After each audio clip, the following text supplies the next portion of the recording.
St. Louis relies on the RCGA to market us as a region with print ads and videos.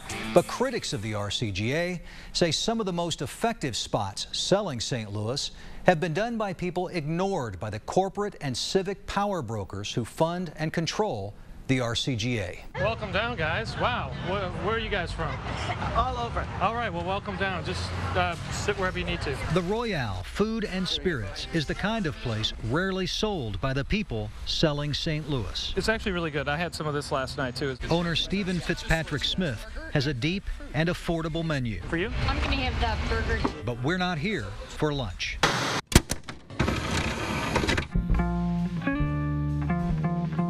Nearly a decade ago, Smith and photographer Mark Sipp produced a series of artistic but edgy 30-second spots about life in the city. They included pieces about exploring neighborhoods with public art, the Soulard Market, and cinema in the city at City Museum. The spots produced for the group Metropolis cost about $2,000.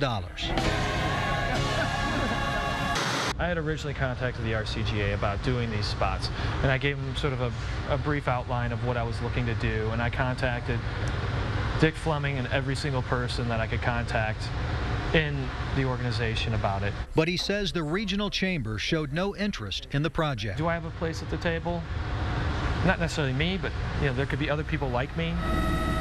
The RCGA, the organization widely viewed as the most responsible for selling St. Louis, takes a much more traditional approach to marketing the city and some of its executives. In 2009, the regional chamber spent nearly $1.5 million on marketing and media relations for its economic development initiative, and has spent millions more in recent years, though the RCGA wouldn't say how it spent that money.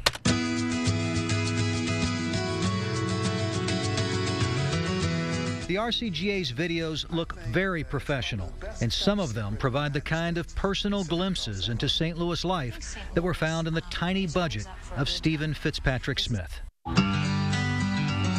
But it's not clear how they're used, who sees them, or the impact all of that has on St. Louis. The chamber has claimed millions of people have seen these videos and print ads marketing the region. Fleming declined an interview to discuss how the chamber actually sells St. Louis. Have they done a good job selling the city?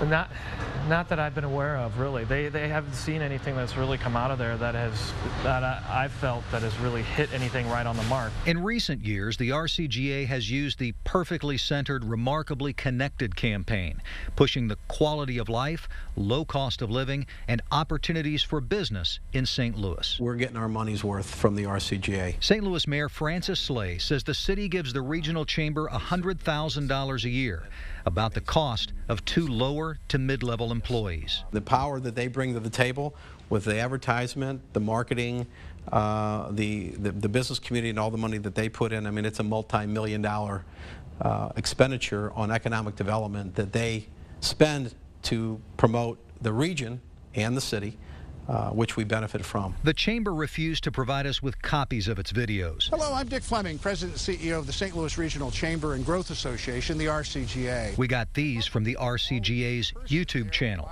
On that channel, some of these spots are watched an average of only once every 3 weeks. Now, it says to me that they're not necessarily quite as in touch as they should be. We tried repeatedly to get in touch with RCGA board members who are, in effect, Dick Fleming's bosses. We requested interviews with current board chair Tom Voss, the CEO of Ameren, and previous board chair Bob Reynolds, the CEO of Graybar Electric, but they both refused to talk with us. We wanted to ask them why they made Dick Fleming the highest paid chamber president in America during a recent 2-year period, and many other questions. But to get their views of the RCGA, we had to watch their tribute videos on YouTube. Economic developers should be held accountable for what they deliver. During a recent interview, Fleming boasted about the RCGA's role in creating jobs during his 17 years as chamber president. From when I was recruited here in August of 1994 to today, There's been a net 100,000 in jobs, even with the deepest recession that we've had since 50 years. The St. Louis economy, in terms of job creation, has been terrible. Professor Jack Strauss, the director of St. Louis University's Simon Center for Regional Forecasting, says during Fleming's leadership of the RCGA, the St. Louis region has actually created about 85,000 jobs, which Strauss says is nothing to brag about. Even if it was 100,000, right?